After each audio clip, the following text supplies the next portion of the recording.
Hello everyone, it's Birdie here, the Recycled Hippie Chick. Welcome to Junk Journaling for Beginners, episode 1. This is, you'll notice this picture is the one I had on my intro screen. This is basically what we're going to make, only mine is going to be much smaller.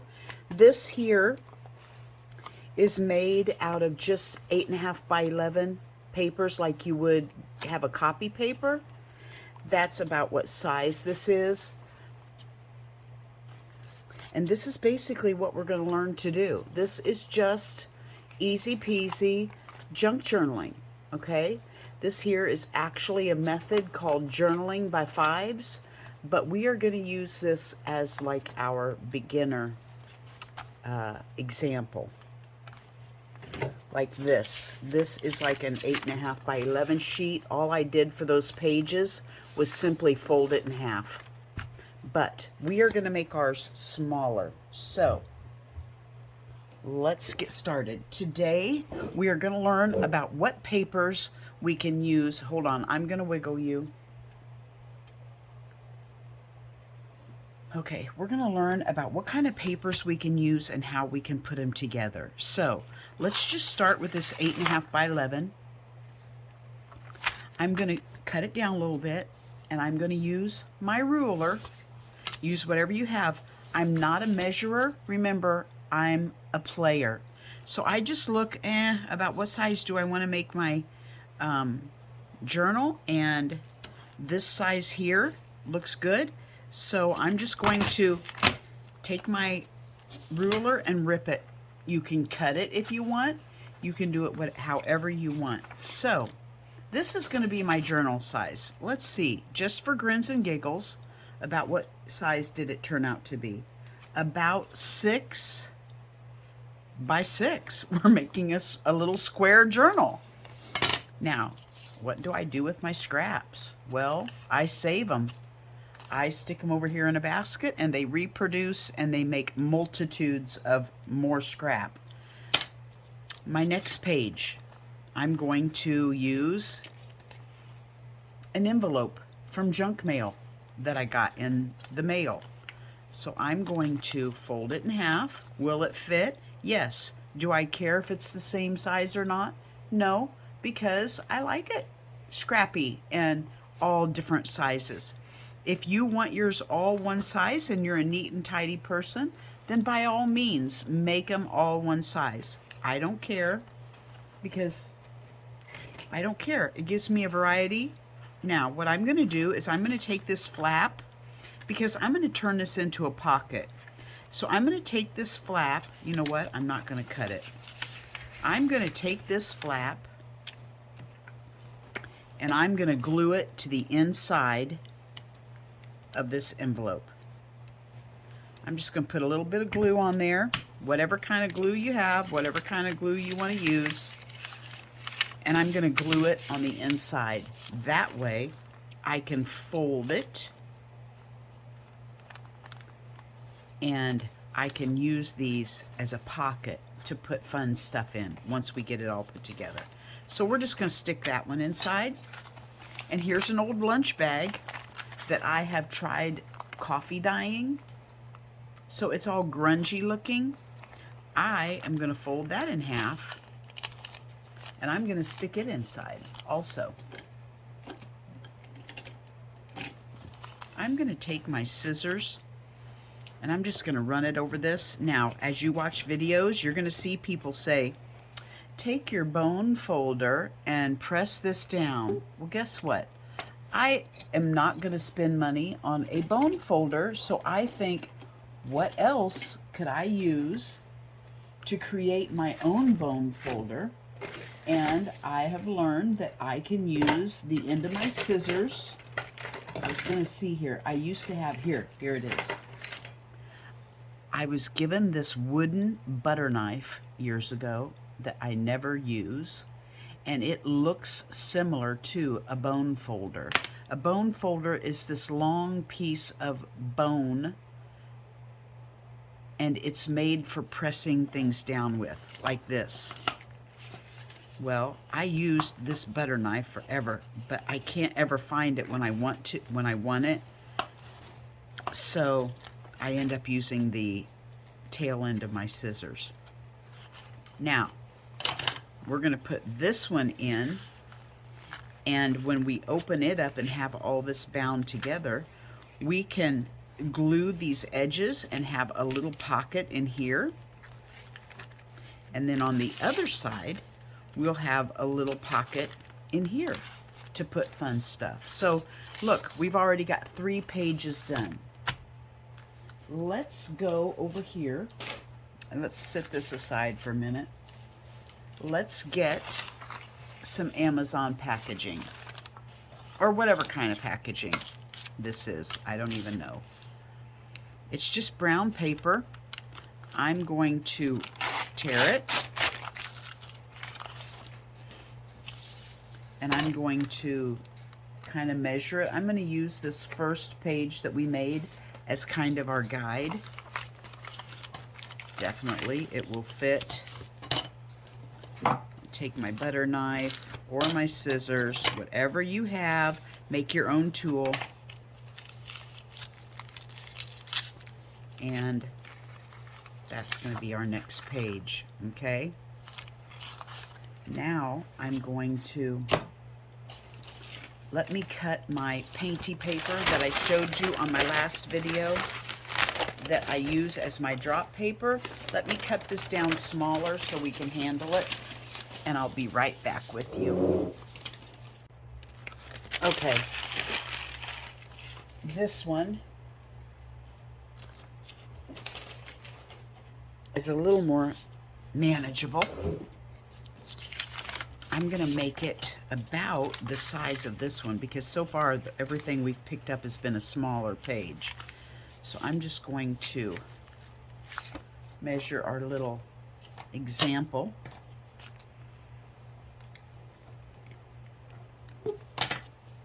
And tear it. Save those other pieces. I'm doing this until I have 10 sheets. Look here, here's a coffee filter. A coffee filter that I took my coffee grounds out of and let it dry, and now it's this yummy, wonderful paper that we can use for our junk journal. 2, 3, 4, 5, and I'm going to put this one in here because I kind of want them scattered in size. 6. I'm going to work until we have 10. What else can we do here? I'm looking in my little scrap page over here. I want to show you how we can take a piece of an old book and turn it into pages also. Oh, look, isn't that cute? I'm going to take this page and let's take this page. Now, I'm going to use that as our little sample again, and I'm going to hook. Now, if you want to turn it sideways and fold it and make that a page, you can. I hate to lose my pictures. I want them to be right side up. I cannot turn them sideways for the life of me. You may be able to do that. So, I'm going to hook mine together, and then, first of all, I'm going to cut them down to size, which is also going to be hard for me. So this is a full page and it's going to be hard for me to cut that down. You may be able to do that. If you can, go for it. I'm going to save this one for a larger book on another day. Now I have 2 pages. I want them to be about this size. So I'm going to measure right here. I'm going to rip it. And I took down the bunnies on the other side, and I'm sorry, it just happened. And I'm going to measure it, And I'm going to take it down up here, approximately the same size. I'm saving all these. These will come in handy. Now, how are we going to hook them together? Well, there's a myriad of ways that we can hook these together. I could take a piece of paper and put in between there. I'll do it each way. On this one, let's take a piece of paper and hook it together. Will this one fit? Yes, it will. So let's cut this one. We're going to build a hinge. Let's glue this one.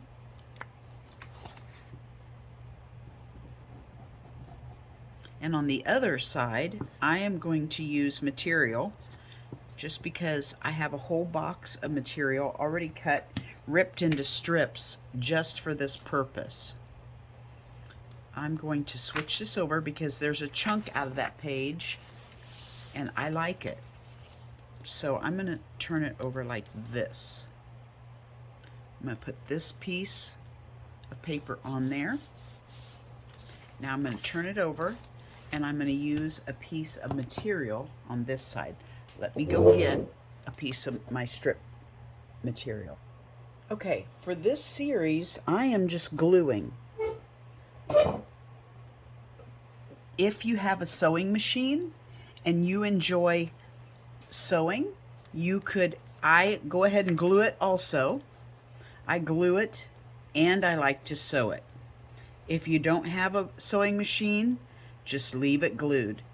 The only thing that the sewing machine does is gives it a different look. You know, you see your threads in there. Okay? That's all it's doing.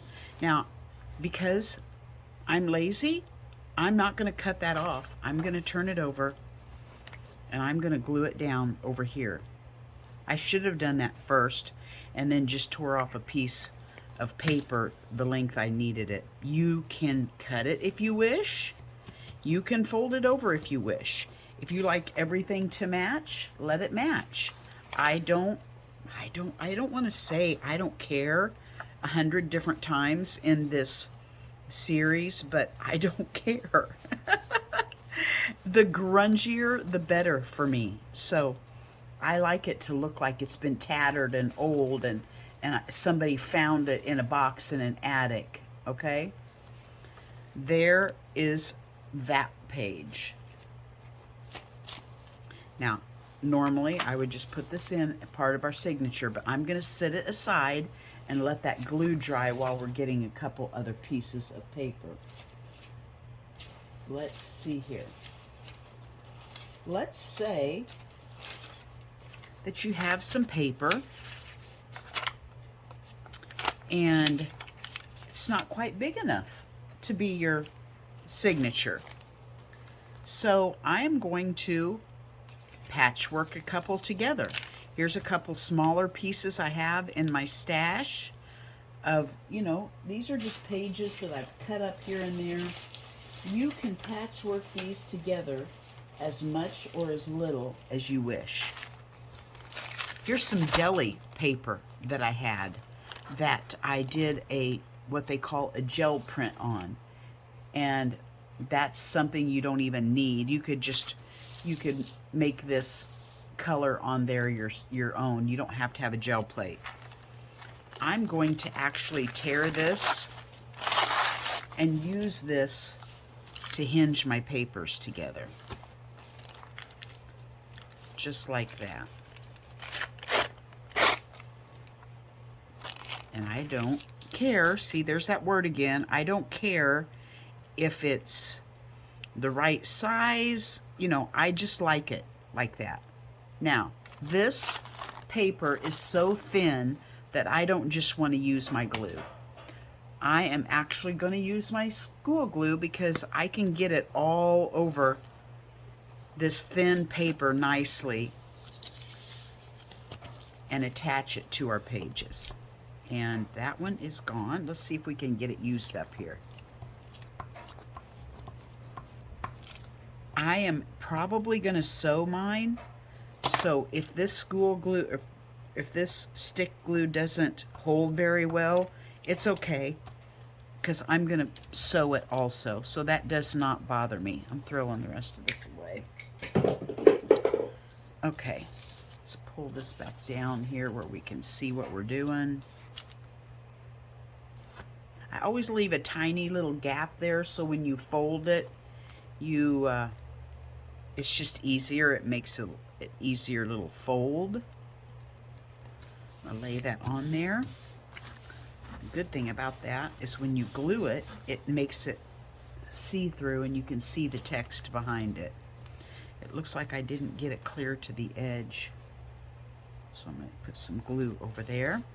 Okay, I'm going to set this aside to dry. I could put something on the back if I wish. Probably should, since that paper on the other side is so thin. Look here, here's a piece that's... See, I'm just using scraps. Just stuff I already have.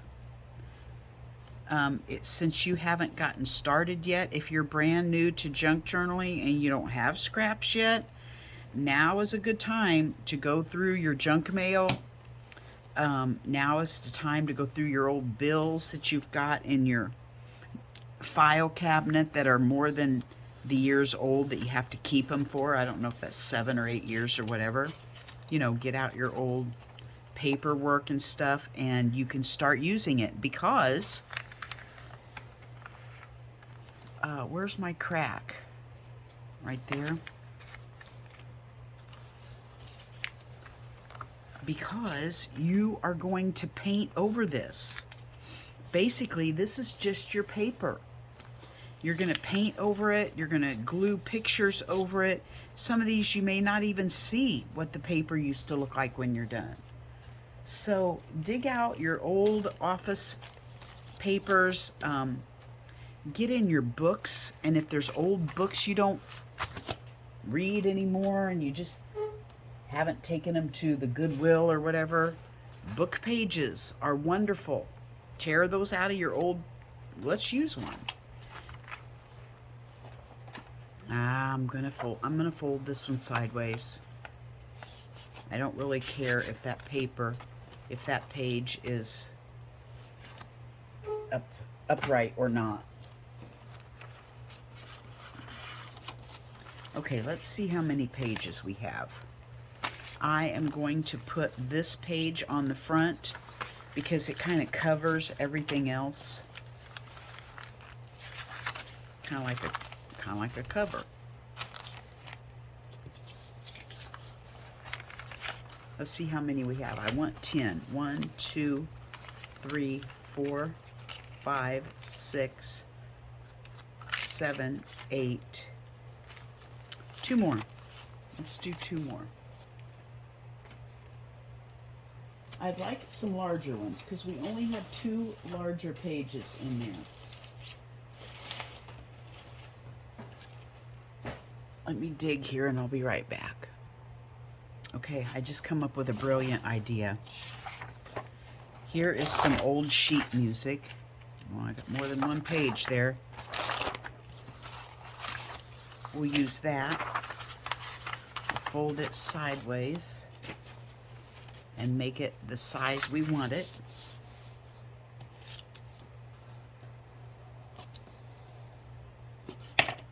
And look what I found. I found a flour bag in my scrap box here. It used to have flour in it. I'm going to make this the cover of our book. Now, if you don't have anything you want to make a cover yet, don't worry about it. We can put a cover together later. I'm going to fold that over.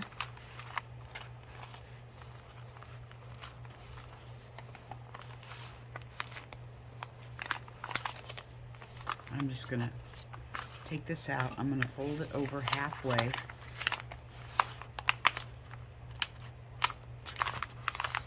And that will be the front and the first page of our book.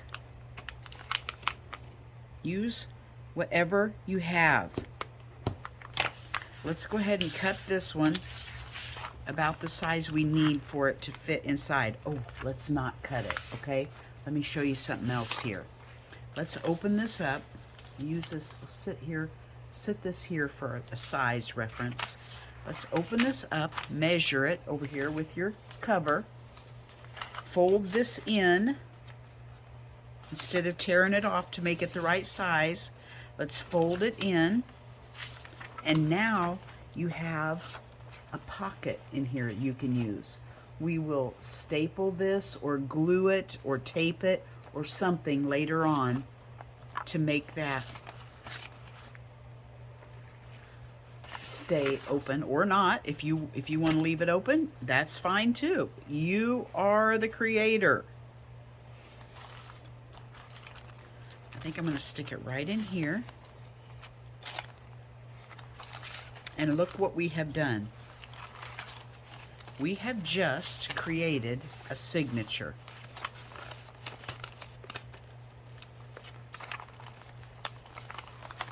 Now, if you are neat and tidy and you don't like these sticking out of your book, then by all means, go through and trim them off. I like them like this, so I'm going to leave mine. Now, the next thing we want to do is hook all these together so we can work in it. How are we going to do that? We are going to take some string and we're going to kind of bind it with what they call a 3-hole pamphlet stitch. You know what? Let's not. Let's just make this 2 holes for now, and then later on, if this is something you're interested in, you can look up a video on the 3-hole pamphlet stitch and learn how to do it with 3 holes instead of 2. You can use anything you want.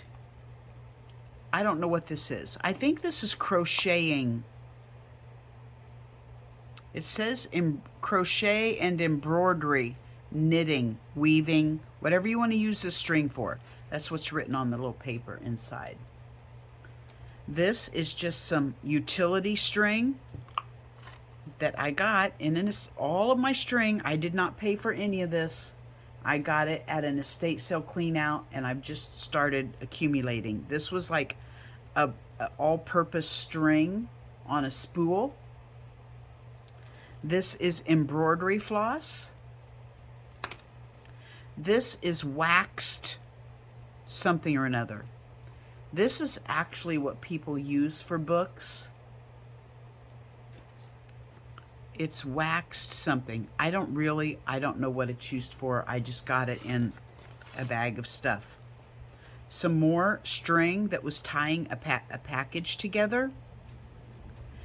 And this is from my birdseed bags. You know how you pull the string out of the top of your birdseed bag and this big string comes off of it, unzips it so you can use it? Well, that's what I'm going to use today. I'm going to use my birdseed bag. How everyone does it on the internet is they measure 3 times the width of your book. So you go from top to bottom 3 times. 1, 2, 3, and they cut it off. That way you can make sure you have enough for what you're going to need. So there you go. You use whatever string you have or want to use. I am going to use this from my birdseed bag, and I'm also going to color it. I have some of this really liquidy paint, and I'm going to just put a little dribble down here on my scrappy paper that I have on the back, laying on my table to keep it from getting yucky. I'm going to put a little dribble down there, and I'm going to wad my string up in it and make it blue. You can do whatever you want. How fun is that? And who doesn't like painty fingers, right? Now I'm going to put this in my big eyed needle.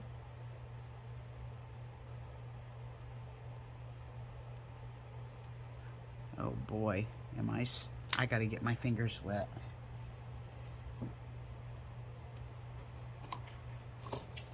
Okay, let's see here.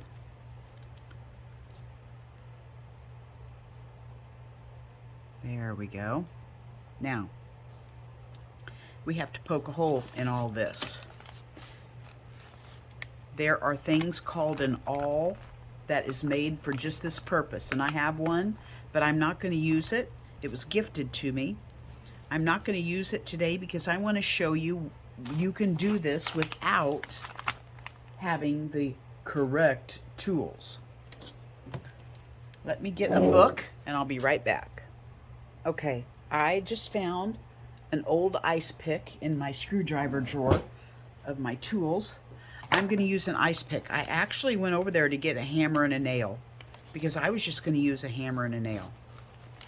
I do not want this to be my center page because I'm going to poke 2 holes and they're going to be bigger than this envelope. So I want it sandwiched inside somewhere. We'll put it right in here. Okay, so you just put your pages where you want them. Make sure they're lined up however you want them. I'm going to put them in a book like this. And I'm going to poke my hole. Some people put clips on their pages. If I were smart, I would, but I'm not, so I won't. I'm going to poke a hole here. However you want to get your hole poked. And I'm going to poke a hole here. And that book keeps everything kind of in line in the ditch, I call it, so that you can kind of keep stuff lined up. Now, with your string, you're going to have a little bit of string left over that you can make what I call a dingle dangle. You can string beads, buttons, whatever, charms, whatever you want on your string, and they can hang off of your book. You can have your string on the inside hanging down or hanging up over the top. You can have your string on the outside, which is where I want my string, on the outside, and I like mine, well, it's not going to matter because we're only doing 2 holes, so you can wiggle your string wherever you decide you want your dingle dangles. I'm going to pull it up, but not all the way through. I'm going to poke it back down through the other one, and sometimes it gets off center, so sometimes you have to just figure it out one page at a time how to do it. Now I'm going to level up my strings, pull them through here. You could do this with a ribbon, you could do this with anything. The waxed thread, it holds it, like if you tie it, it holds it where it is so you can tie your second knot. It's really handy. But we're going to use our birdseed string today. And you just tie it in a knot, however many knots you want to do it in. However you are used to doing your knots while you're holding the string. Another hand would come in handy. I'm going to do another just for grins and giggles. So I could either pull this, how is my book? I could either pull this to the top or the bottom, or I could leave it in the center. And then you can string some beads on it or whatever you want. I am not going to string anything on this because after we do 2 or 3 of these in our series, like we're going to do 1 in our series, but if you did 2 or 3 of these, then you could bind all of your little signatures into a hardback book and have your dangles on the outside of that. No, that's a whole, I don't even want to get you confused. I don't think once we get them bound like this, we can stick them in a book. I think we have to bind them from here onto the book. So let's just do one thing at a time. Here we have our signature. Bam, we're done. Put beads on it if you want. Don't if you don't. Wish. There. Look what we have done. We have just taken scrap paper, put them together. We now have a book that we can go through and paint on, glue on, make beautiful images out of magazine pages on. We can do whatever we wish in this book. We can just journal on the pages if you want and write something, anything you want. That's what our book is for. Look, this one's practically done. All we have to do is stick a picture on it if we wish, and we have a finished page. So that is our first episode in junk journaling for beginners. We will start decorating this on our next episode. Thank you for joining me. Bye-bye from Birdie. I forgot to tell you something. Kelly over at Book and Paper Arts, she made a wonderful video on just this, what we just did, and it's called Scrap Happy. Make mini books from scraps. Book and Paper Arts is the name of her channel. So if you want to go over there and watch what she did, she is a fantastic teacher, and that'll be another reference from what we just did today. And our next episode, we will start decorating the pages. Thank you.